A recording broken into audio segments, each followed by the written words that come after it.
Imagine two people, both making the median household income of $80,000. In 10 years, one is living a life of financial freedom and complete abundance. The other is drowning in payments, living paycheck to paycheck. How did this happen?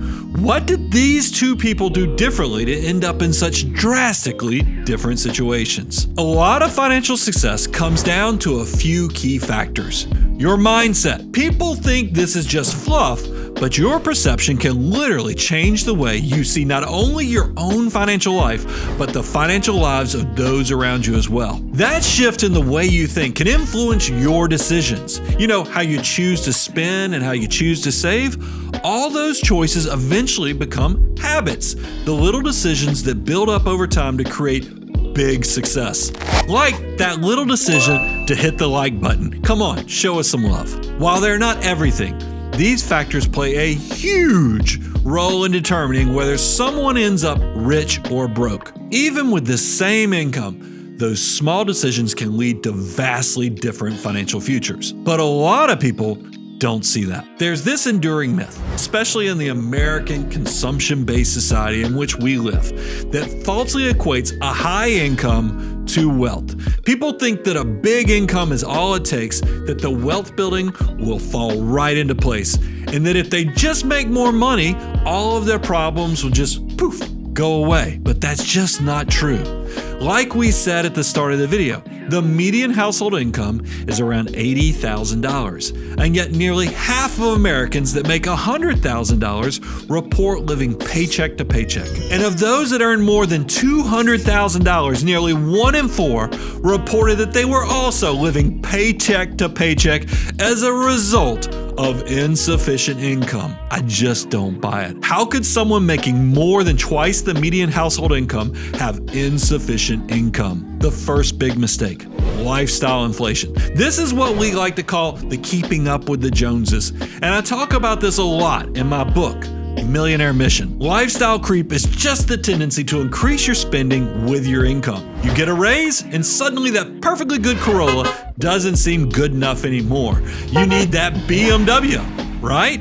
No, that's a wrong. This is exactly how people making six figures end up broke. Now don't mishear me. Inflating your lifestyle a bit when you increase your income is completely fine. After all, what's it all for if you can't enjoy the fruits of your labor from time to time? But don't go spend the whole raise. Don't go blow that whole bonus. Use that money responsibly. We like to suggest a healthy 60-40 split when you come into something like a raise or a bonus. 60% towards increasing your savings and investments, and 40% towards lifestyle. But you hear the same thing all too often. Someone gets a fancy, high-paying job, and they want to feel on par with their colleagues or what they perceive what rich people do. So they finance the too nice a car and rent the too nice apartment, and all of a sudden that incredible tool of high income is gone. Who is this guy again? Don't worry about Phil. He drives a Corvette. He is doing just fine. The wealthy people I've worked with over the years, they often drive modest cars and live in reasonable homes, even when they can afford much more. They understand that true wealth isn't about showing off, it's about building a strong financial foundation and a net worth.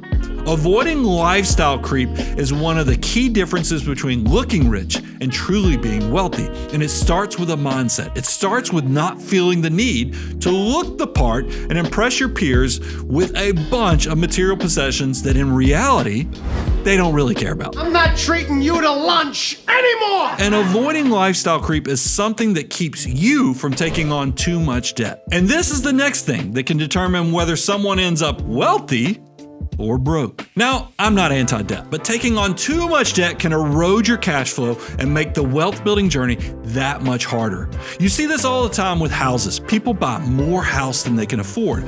All their spare dollars go towards making the payments, and they have no margin left for saving and investing. That's what we like to call house rich, life poor. But just as a simple example, let's focus on credit cards. The average monthly payment at the time of recording is $272. This doesn't sound like a lot, but the average American has 3.9 credit cards. That means if the average American is carrying the average balance, people are literally walking around with over $1,000 in monthly payments. Even at a conservative 7% rate of return, over 10 years, $1,000 a month can grow to over $170,000. But people don't take an active role in their financial lives in order to make that a reality. And a lot of this, at the end of the day, comes down to just that, not taking an active role in your financial life. In a study conducted from RTI International, it was found that individuals incorrectly estimated their expenses by nearly 30%. If your monthly expenses are $5,000, that could mean you are underestimating your expenses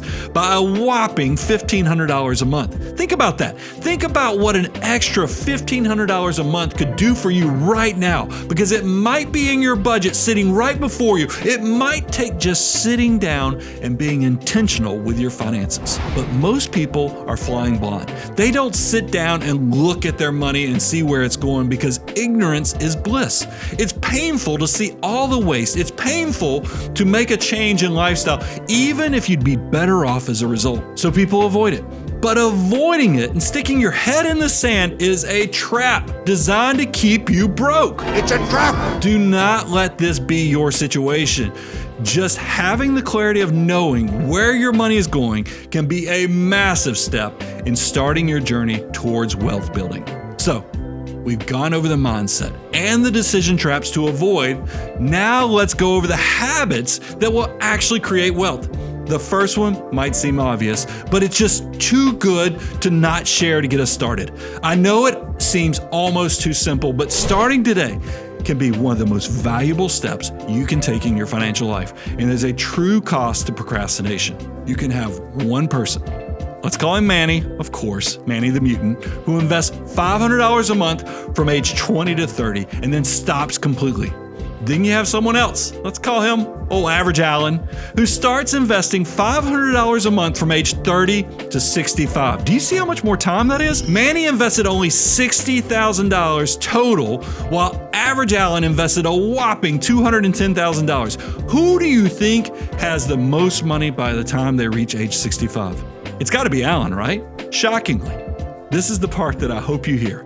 Lean in for this. Manny has $343,000 more than old average Alan, despite contributing less than a third of that amount. Why? Why? All because he gave his money that powerful component of time to grow upon itself.